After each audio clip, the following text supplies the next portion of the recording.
tu vois. Donc, moi, je pense que c'est vraiment important. C'est une reconnaissance. Mes parents, si mes parents comment je vais dire ça?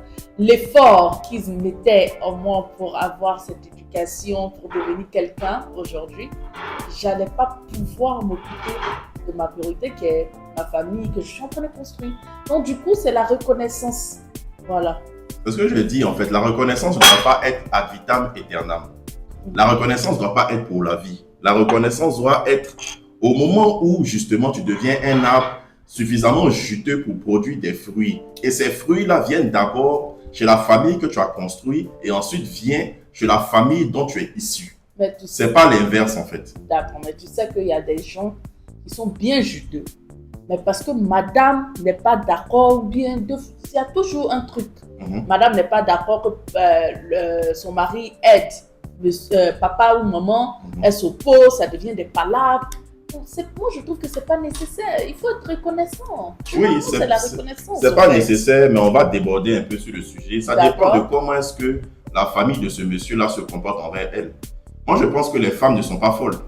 Les femmes qui empêchent leur mari de s'occuper de la famille biologique dont ils sont issus ne sont pas folles en fait. Il y a forcément une raison pour laquelle elles empêchent ces hommes-là de pouvoir intervenir dans la famille biologique d'où ils viennent et de mettre en priorité justement les enfants qu'ils ont créés. Non.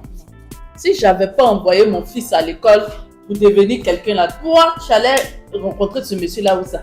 Oui, d'accord, tu as envoyé ton enfant à l'école, je l'ai rencontré, mais aujourd'hui, je suis sa priorité parce que, bibliquement parlant, l'homme quittera son père et sa mère pour s'attacher à sa femme. Ce qui voudrait dire que la femme devient sa priorité numéro 1.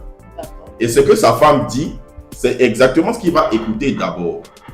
Ça, c'est dans la logique des choses. Maintenant, il puisse arriver qu'il y ait des foyers bancals où la femme est une véritable sorcière et elle fait sciemment blocus pour ne pas que leur fils puisse s'occuper d'eux. Ça, je comprends, je l'entends, tu peux avoir raison sur ce point-là. Mais s'il n'y a pas ce cas de figure-là où la femme est une sorcière et que c'est une femme bien conçue, qui a toute sa mentalité et toute sa philosophie, toute sa physionomie, toute sa spiritualité en place et son intelligence, si elle commence à se comporter d'une manière bizarre envers sa belle famille et empêcher son mari de s'occuper de sa famille, ça voudrait dire qu'il y a un problème quelque part. La première chose, le premier problème, c'est que le mari lui-même, c'est comment est-ce qu'il présente cette femme-là à sa famille. Comment est-ce qu'il parle de sa femme à sa famille lorsqu'elle n'est pas là. Et deuxièmement, c'est le retour, c'est-à-dire comment est-ce que cette famille-là va venir rendre ce que le mari a dit à cette femme-là. Donc, quand elle voit ce genre de cas de figure, éventuellement, elle va se protéger. Elle va dire que ce que je suis en train de construire avec mon mari, c'est pour moi et mes enfants en priorité.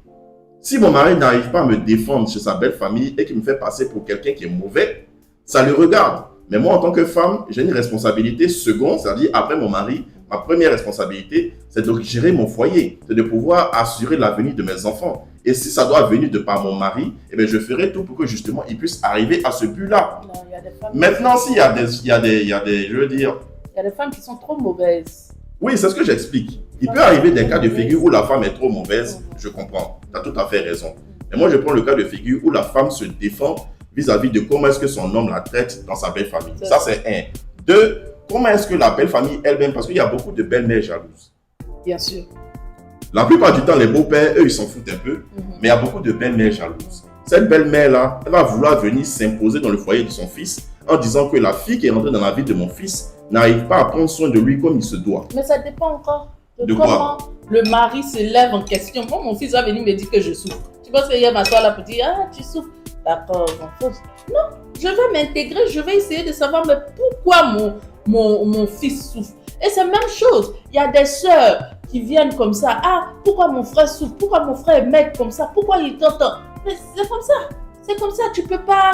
Tu vois, non, tu as grandi avec quelqu'un jusqu'à. Et puis la personne se lève disant c'est mari. L'être humain ne peut pas. Comment je vais dire ça? Differentiate. Désolé, je vais dire en anglais, mais ne peut pas differentiate le fait que j'ai grandi avec mon frère. Aujourd'hui, mon frère souffre dans son foyer. Je vais m'impliquer pour savoir un peu ce qui se passe. Et c'est là que le rôle des parents vient dans l'action. Genre, je me retourne vers mes parents pour savoir un peu